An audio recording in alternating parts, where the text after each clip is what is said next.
Hey, it's Vanessa. Okay, so work from anywhere, right? I'm in my car. My kids just got dropped off at school for the first time ever. And I'm going to teach you really quickly about the top 6 pitfalls that people fall into in young living business, and to help you overcome those so that you don't feel like you're the person getting stuck in one of those. I'm trying to center myself on this screen here. Okay. So hopefully you are sharing and you are doing the things that grow your business and not getting stuck in the things that don't. And we're going to talk about that a little bit. But I'm going to talk to you really quickly about the 6 main things that keep you stuck to where you're not growing, where you don't feel like you're successful, or you feel like you're just like going in a circle. And we want to help you avoid those things, okay? Number 1, I want you to first off believe that you can do this. Okay, I want you to speak life over your business. I want you to speak positively to yourself. I want you to go get that Believe oil that Young Living sells, and I want you to use it every single day. Every time you work on your business, I want you to use Believe, because I want you to believe that you can do this. I want you to believe that people are going to sign up with you. So that's number 1, all right? So this is the pitfalls. We're going to talk another one about obstacles and like excuses and those type of things that get us kind of messed up here. But for this one, I'm going to tell you the things that are actually like concrete. This is why you're not growing, okay? Number 1, if you've been teaching classes or you've been talking to people and you go through the whole basic script and you tell them about how all the oils work, but no one signs up, it's because you need a stronger closing to your class, okay? Your close, sometimes we get really passionate about the oils and all these stories, and then we get to the end and we're like, yeah, if you want to sign up, you can sign up with me. And it's like, you're the best movie you've ever gone to, and then it just one of those where you're like, this was the worst ending ever. I hated this movie because it didn't end right. People remember what you close with.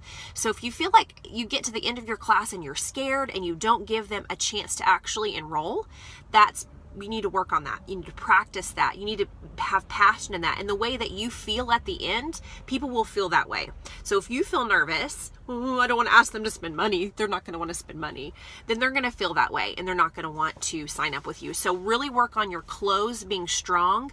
Give them an opportunity. Walk them through it. Do not let them leave the door without having the opportunity to sign up. My favorite way to close is to tell people, okay, everybody pull out your smartphone. If you are ready to change your life, you're ready to kick toxins out of your home, you're ready to work on your emotions, you want these things in your household, then let's sign you up right now. Go to youngliving.com right there on your smartphone, and I walk everybody through it and let them do it right then in my class, okay? Strong close, number 1. That's one of the pitfalls, not having that. Number 2, you're talking to the same friends over and over. You're in the same circles. You've not gotten out of your circles. So maybe you've been teaching classes for several months. First month, you might not be out of your circles yet. But if you've done this for several months and every class you have, it's the same 5 people, then you're going to need to grow outside of those people. Yes, they want to get educated, but incentivize them to bring a friend. Or better yet, have them host a class that you can teach for them. That's the best way to get out of your circles, okay? Start asking people to host. They don't have to teach anything. Have them host and you teach it, or have them host and have your sponsor help you teach it if you're still brand new, okay? Get out of those same friends. That's what helps you grow, okay? If you're still talking to the same 5 people, then you're not going to grow a business, okay? You've got to get outside of that, and you've got to tap into different people that have not heard your message yet, okay? Number 3, you're not marketing your classes enough. So I used to do this because I like to live on the fly sometimes. I wouldn't tell people about the class till like a few days before. People don't have time to do that. They need prep time.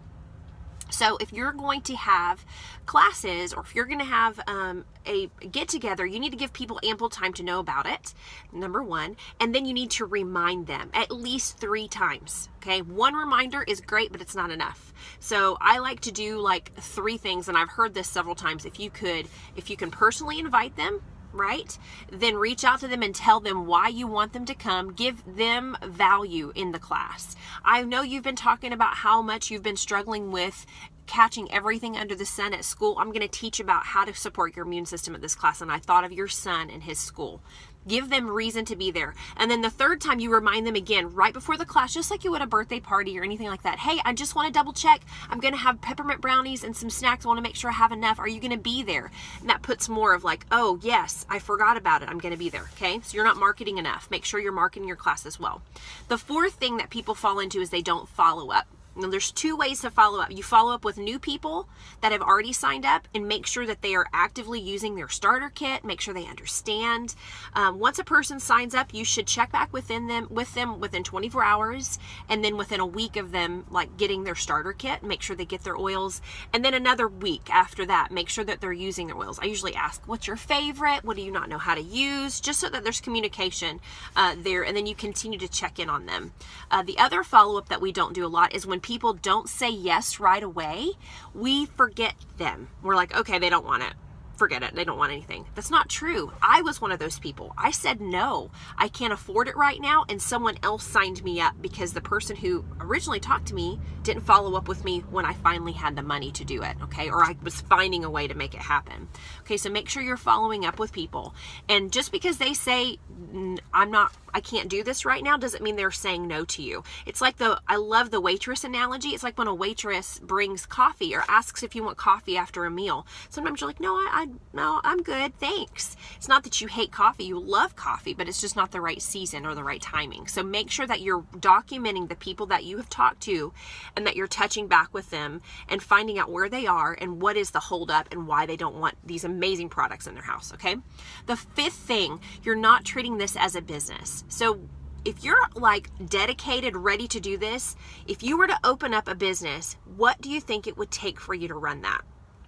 That's the same mindset. If you really are wanting to take this to the next level and you want this to support your family, or if you just want this to get your oils paid where it's residual, maybe you're not, knocking down the doors every month, but you want it to be at least 100 PV or $100, every month that you're getting paid, then you need to treat it as a business. If you were to open up a store, have a grand opening, you got real excited, told everybody about it, but then you never showed up to do anything for it, do you think your business would succeed? No.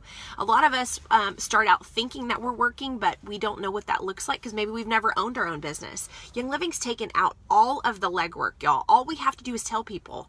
We don't have to ship the products. We don't have to package them. We don't even have to come up with really beautiful like graphics. There's a lot of that if you saw the tour of the virtual office. There's a lot of that already done for you. All you have to do is talk to people. So show up every day like this is your business, or set aside time every week. If you work a full-time job and you're like, Vanessa, I can't do this every day, at least mentally check into what you're doing and what you're working on. At least 3 things every day, 3 income producing activities. Check on one person, follow up with them, set a class up or set up a one-on-one. Do something every day that's going to make this a business in your mind, and then it will grow as a business. Okay. And then the last one is distractions. It's my favorite because it's the one I like to do a lot. Don't get distracted. It is the easiest pitfall that we all fall into. We get excited about the oils. We get excited about all the things that they do. And we want to learn every single thing that there is about them. Yes, I want you to educate yourself. But spending 10 hours listening to videos that Jim Bob Haggerton or myself or some great person has done and not ever talking to a person is not going to grow your business. Yes, you're going to be super excited, but you're going to be like a lit match that does nothing. You're just going to burn out, okay?